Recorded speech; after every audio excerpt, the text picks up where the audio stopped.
Hello friends, welcome back to my channel. मैं हूँ मिस्टी। I hope आप सभी लोग अपनी लाइफ में खुश होंगे और अपनी लाइफ को एंजॉय कर रहे होंगे। मैं ईश्वर से यही प्रार्थना करती हूँ कि आप और आपका परिवार हमेशा स्वस्थ रहे। तो चलिए स्टार्ट करते हैं हमारी आज की वीडियो को। आज का हमारा टॉपिक है सदिश तथा अदिश राशियाँ। आज मैं आप सभी को सदिश तथा अदिश राशियों के बारे में बताऊँगी।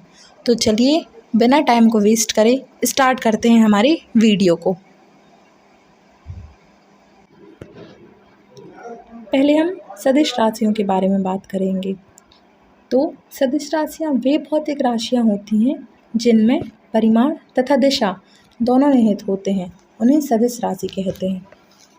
अर्थात सदिश राशियाँ वे राशियाँ कहलाती हैं जिनमें हमें परिमाण की भी आवश्यकता होगी और दिशा की भी आवश्यकता होगी।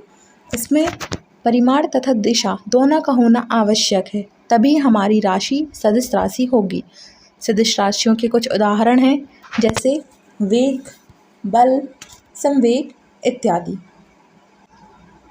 तथा इसके विपरीत ऐसी राशियाँ जिनमें केवल परिमाण की आवश्यकता होती है, वे राशियाँ अदिश राशियाँ कहलाती हैं।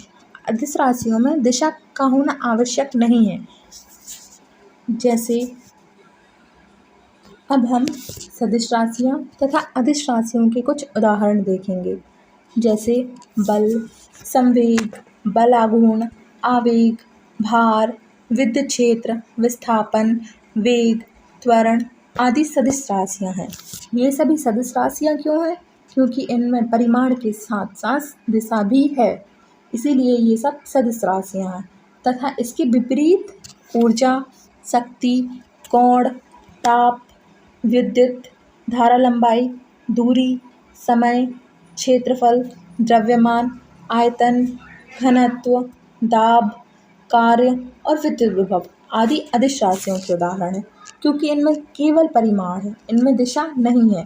अर्थात जिसमें दिशा और परिमाण दोनों हैं वह सदिश राशियाँ हैं, तथा जिसमें केवल परिमाण है वह अदिश राशियाँ हैं।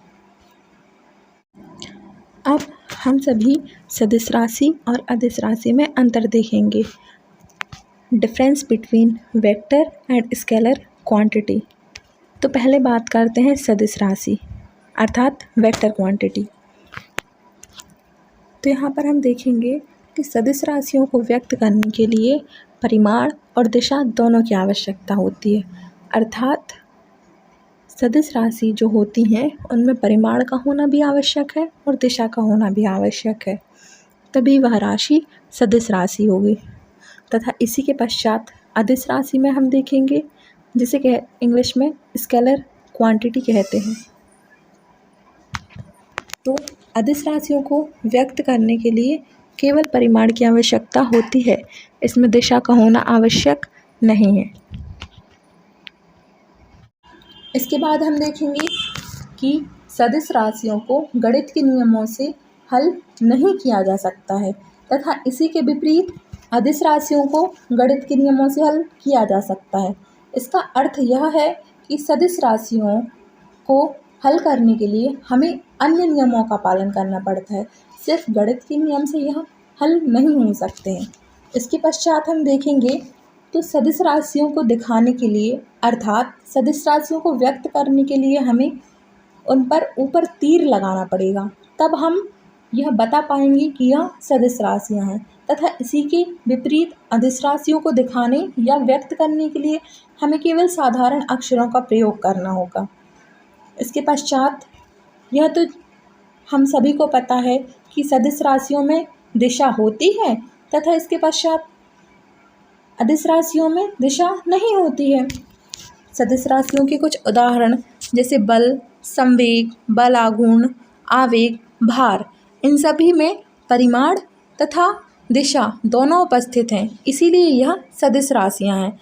तथा इसके विपरीत ऊर्जा, शक्ति, कोण, विद्युत धारा लंबाई, दूरी, ये सभी अदिश राशियों के उदाहरण हैं। अर्थात इनमें केवल परिमाण है, इनमें दिशा नहीं है, इसीलिए यह अदिश राशियाँ कहलाती हैं। इसके पश्चात अब हम बात करेंगे कुछ ऑप्शनल क्वेश्चन की। मैं आप लोगों को यह बताऊंगी कि सदिश तथा अदिश राशियों से किस टाइप के या किस तरह के ऑप्शनल क्वेश्चन आ सकते हैं। तो चलिए स्टार्ट करते हैं।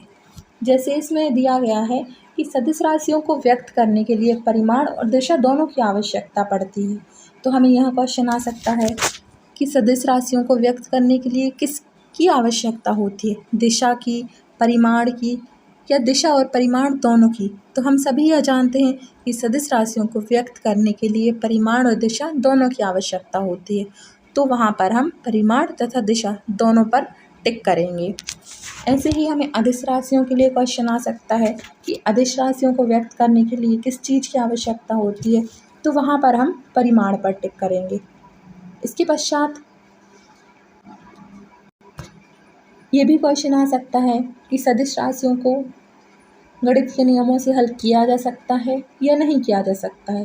तो आप देख सकते हैं यहाँ पर कि सदिश राशियों को गणित के नियमों से पालन नहीं किया जा सकता है। यह इम्पोर्टेंट क्वेश्चन है जो मैं अब आपको बताऊंगी। यह अधिकतर पेपरों में आता है। जो क्वेश्चन है कि सदिश राशियों को दिखाने के लिए किसका उपयोग किया जाता है। तो हमें कोई भी 4 ऑप्शन दिए गए रहेंगे, उनमें से एक ऑप्शन पर लिखा होगा ऊपर तीर, अर्थात सदिश राशियों को दिखाने के लिए ऊपर तीर लगाते हैं। तो हमें ऊपर तीर वाले ऑप्शन पर टिक करना है। ऐसे ही अदिश राशियों के लिए पूछ सकते हैं कि अदिश राशियों को दिखाने के लिए हम किस चीज़ को उपयोग कर सकते हैं या किस चीज़ का उपयोग किया जाता है। तो हम वहाँ पर साधारण अक्षर लिख सकते हैं या साधारण अक्षर पर टिक कर सकते हैं। हमें सदिश राशियों के उदाहरण तथा अदिश राशियों के उदाहरण भी पूछ सकते हैं कि क्या यह सदिश राशि है। जैसे फॉर एग्ज़ाम्पल पूछ सकते हैं कि क्या बल एक सदिश राशि है। तो हम वहाँ पर लिखेंगे कि हाँ, बल एक सदिश राशि है। या फिर पूछ सकते हैं कि दूरी एक सदिश राशि है या अदिश राशि है। तो हम वहाँ पर बताएंगे कि दूरी एक अदिश राशि है। इस टाइप के बहुत सारे क्वेश्चन सदिश राशि तथा अदिश राशि से रिलेटेड आ सकते हैं। आई होप अब आप लोगों को सदिश राशियाँ तथा अदिश राशियाँ दोनों अच्छे से समझ में आ गई होंगी और आप दोनों में अंतर जान गए होंगे।